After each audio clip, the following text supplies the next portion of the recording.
Ibu Kota Nusantara atau IKN bukan sekadar pemindahan pusat pemerintahan. Ini adalah langkah monumental yang menandai babak baru dalam sejarah Indonesia. Di tengah hutan Kalimantan, sebuah kota masa depan sedang dibangun, dirancang untuk menjadi pusat inovasi, keberlanjutan, dan kemajuan bangsa. IKN adalah visi besar Indonesia untuk masa depan, di mana teknologi, lingkungan, dan masyarakat bersatu menciptakan kehidupan yang lebih baik.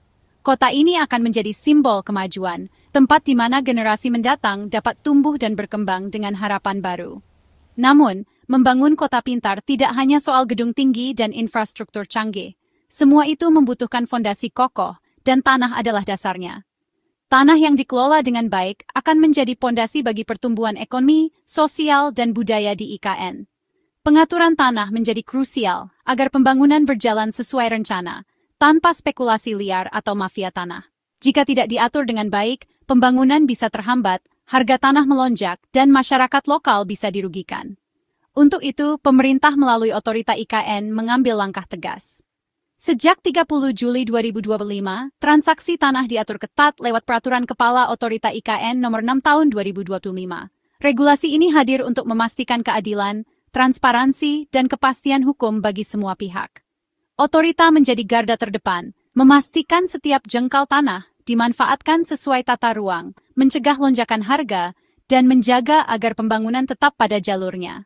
Setiap proses diawasi ketat, mulai dari perencanaan hingga pelaksanaan di lapangan. Selain itu, pengawasan ini juga menutup celah bagi mafia tanah yang kerap memanfaatkan celah hukum demi keuntungan pribadi. Dengan pengawasan yang ketat, potensi penyalahgunaan dapat ditekan seminimal mungkin. Regulasi ini adalah pagar pelindung, memastikan mimpi besar IKN tidak dibajak segelintir orang. Setiap kebijakan dirancang untuk melindungi kepentingan bersama, agar pembangunan berjalan adil dan merata. Mari kita bedah aturan main baru ini, penting untuk pemilik tanah, calon investor, dan seluruh masyarakat Indonesia. Dengan memahami regulasi ini, kita semua bisa berperan aktif dalam mewujudkan IKN sebagai ibu kota masa depan yang inklusif, modern, dan berkelanjutan. Inti dari peraturan baru ini adalah otorita IKN kini memiliki hak penawaran pertama atas tanah di kawasan strategis Ibu Kota Nusantara. Artinya, sebelum tanah di area penting ini bisa dijual ke pihak lain, otorita IKN harus diberi kesempatan pertama untuk membeli atau mengelola lahan tersebut. Ini adalah langkah penting untuk memastikan pembangunan IKN berjalan sesuai rencana besar pemerintah dan tidak terganggu oleh spekulasi atau transaksi yang tidak terkontrol. Jika Anda sebagai pemilik tanah ingin menjual lahan di kawasan IKN, Anda wajib menawarkan tanah itu terlebih dahulu kepada otorita IKN. Tidak bisa langsung dijual ke pembeli umum atau investor swasta. Proses ini memastikan bahwa setiap jengkal tanah di kawasan strategis benar-benar digunakan untuk kepentingan bersama, bukan hanya untuk keuntungan pribadi. Negara, melalui otorita IKN, menjadi pembeli utama untuk lahan-lahan strategis. Dengan begitu, pemerintah bisa memastikan ketersediaan lahan publik untuk fasilitas umum, ruang hijau, dan infrastruktur penting. Selain itu, langkah ini juga membantu mengendalikan harga tanah agar tidak melonjak liar akibat spekulasi pasar. Proses ini juga bertujuan mencegah terjadinya pembebasan lahan yang berlarut-larut, konflik antara pemilik tanah dan pemerintah, serta harga yang tidak masuk akal. Dengan adanya mekanisme ini, pembangunan IKN bisa berjalan lebih lancar dan adil bagi semua pihak. Pemilik tanah tetap memiliki hak untuk menjual lahannya, namun harus melewati proses evaluasi dan verifikasi dari otorita IKN. Setiap penjualan akan ditinjau agar sesuai dengan rencana tata ruang dan kebutuhan pembangunan kota baru. Jika lahan tersebut memang dibutuhkan untuk kepentingan negara, otorita IKN akan membeli dengan harga yang wajar, berdasarkan penilaian dari pihak independen. Ini memberikan jaminan keadilan bagi pemilik tanah, sekaligus memastikan negara tidak membayar terlalu mahal. Namun, jika otorita IKN memutuskan tidak membeli, barulah pemilik tanah bisa menawarkan lahannya ke pihak lain, seperti investor swasta atau pembeli individu. Tentu saja, penjualan ini tetap harus memenuhi syarat dan ketentuan yang berlaku agar tidak bertentangan dengan visi pembangunan IKN. Setiap transaksi tanah di kawasan strategis IKN kini wajib melewati filter dan persetujuan dari otorita. Ini adalah perubahan besar yang mengatur ulang seluruh lanskap jual-beli properti di IKN, menciptakan sistem yang lebih transparan dan terkontrol. Kepemilikan pribadi tetap dihormati, namun harus sejalan dengan visi besar pembangunan IKN sebagai kota masa depan Indonesia, modern, inklusif, dan berkelanjutan.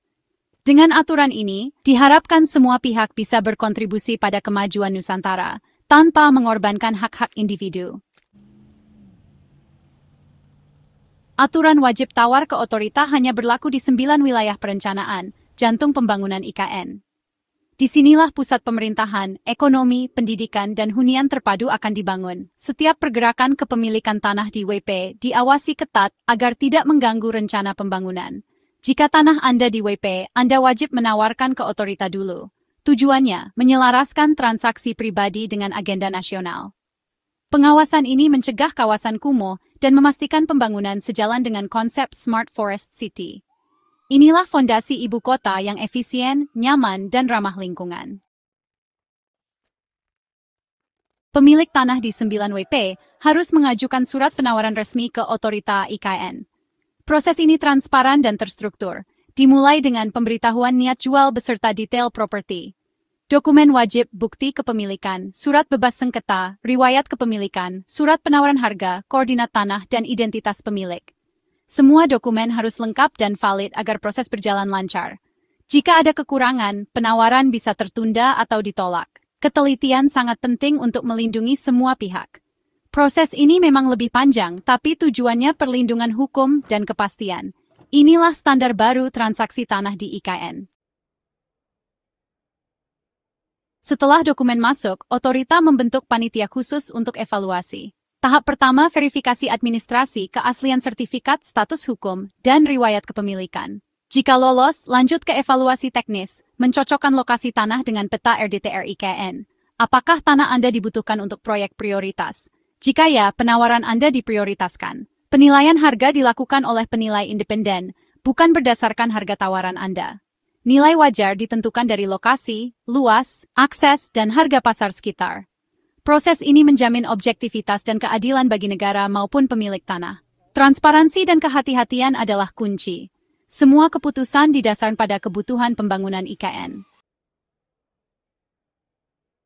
Setelah evaluasi, ada dua kemungkinan, penawaran disetujui atau ditolak. Jika disetujui, negosiasi harga dilakukan berdasarkan penilaian independen, lalu transaksi dilanjutkan hingga akta jual beli dan pembayaran. Kepemilikan resmi beralih ke otorita untuk kepentingan publik.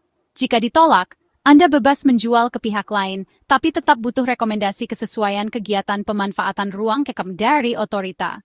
Otorita tetap mengawasi pemanfaatan tanah oleh pembeli baru. Rekomendasi ini memastikan penggunaan tanah tetap sesuai RDTR IKN. Jadi meski ditolak, kontrol tata ruang tetap di tangan otorita. Semua demi keteraturan dan visi jangka panjang IKN. Bagaimana dengan tanah di luar 9 WP? Anda bisa langsung menjual ke pihak umum, tapi tetap wajib mengantongi rekomendasi KKPR dari otorita. Tanpa rekomendasi ini, akta jual beli tidak bisa diproses secara hukum. Tujuannya, pengendalian tata ruang di seluruh IKN, mencegah pembangunan liar. Otorita memastikan setiap perubahan kepemilikan tidak melanggar master plan. Jika tanah dialokasikan sebagai zona hijau misalnya, izin tidak akan keluar untuk pabrik. Kendali otorita berlaku di seluruh IKN, baik di WP maupun di luar WP. Tidak ada sejengkal tanah yang bisa berpindah tangan tanpa sepengetahuan otorita. Ini jaring pengaman agar visi IKN terwujud konsisten. Ada pengecualian untuk aturan ketat ini. Untuk proyek strategis nasional PSN, pengadaan tanah bisa langsung oleh instansi terkait tanpa wajib tawar ke otorita. Proyek KPBU dan pengadaan oleh kementerian lembaga juga mendapat kemudahan serupa. Dalam situasi darurat kemanusiaan seperti bencana, pengadaan tanah bisa dipercepat tanpa prosedur normal. Pengecualian ini dibuat demi kepentingan publik dan percepatan proyek strategis. Aturan tetap fleksibel untuk kebutuhan nasional yang mendesak. Aturan baru ini adalah langkah penting yang diambil negara untuk menata pembangunan IKN secara terencana dan berkelanjutan, agar tidak mengulang kesalahan masa lalu yang sering terjadi di kota-kota besar Indonesia. Dengan adanya aturan ini, pemerintah ingin memastikan bahwa setiap proses pembangunan berjalan sesuai visi bersama, bukan hanya untuk kepentingan segelintir pihak, tapi untuk seluruh rakyat Indonesia. Tujuannya sangat jelas, mencegah spekulasi tanah yang bisa merugikan masyarakat, melindungi tata ruang agar kota tetap tertata rapi, dan memastikan setiap jengkal tanah di IKN benar-benar dimanfaatkan untuk kemakmuran bersama. Dengan aturan ini, pembangunan IKN akan lebih terarah, adil dan transparan. Pemilik tanah harus memahami dengan baik lokasi tanahnya, mengikuti prosedur yang berlaku, menyiapkan dokumen-dokumen penting, dan mematuhi seluruh alur yang telah ditetapkan pemerintah. Ini bukan hanya soal administrasi, tapi juga bentuk tanggung jawab sebagai warga negara yang ikut membangun masa depan. Kepatuhan terhadap aturan ini akan membuat setiap transaksi tanah menjadi sah secara hukum, serta memberikan perlindungan dari potensi sengketa yang bisa merugikan banyak pihak. Proses yang jelas dan legal akan menciptakan rasa aman bagi semua yang terlibat. Bagi para investor, aturan ini memberikan kepastian hukum dan jaminan bahwa pembangunan IKN berjalan sesuai rencana. Investasi pun menjadi lebih aman, nilai properti terkendali, dan potensi pertumbuhan ekonomi di kawasan ini semakin besar. Semua pihak, baik lokal maupun internasional, bisa berinvestasi dengan rasa percaya diri. Dengan penataan yang baik, IKN akan menjadi kota yang layak huni, ramah lingkungan, dan bernilai investasi jangka panjang. Warga bisa menikmati fasilitas modern, ruang terbuka hijau, dan kualitas hidup yang lebih baik. Menata tanah di IKN berarti menata masa depan Indonesia. Setiap langkah yang diambil hari ini akan menentukan seperti apa wajah ibu kota dan negara kita di masa mendatang. Aturan ini menjadi pilar utama dalam mewujudkan ibu kota kelas dunia yang modern, inklusif, dan berdaya saing global. Semua pihak diajak untuk berperan aktif dalam proses ini. Mungkin prosesnya terasa rumit dan penuh tantangan, namun manfaat jangka panjangnya jauh lebih besar, bukan hanya untuk generasi sekarang, tapi juga untuk anak cucu kita di masa depan. Inilah warisan terbaik yang bisa kita tinggalkan.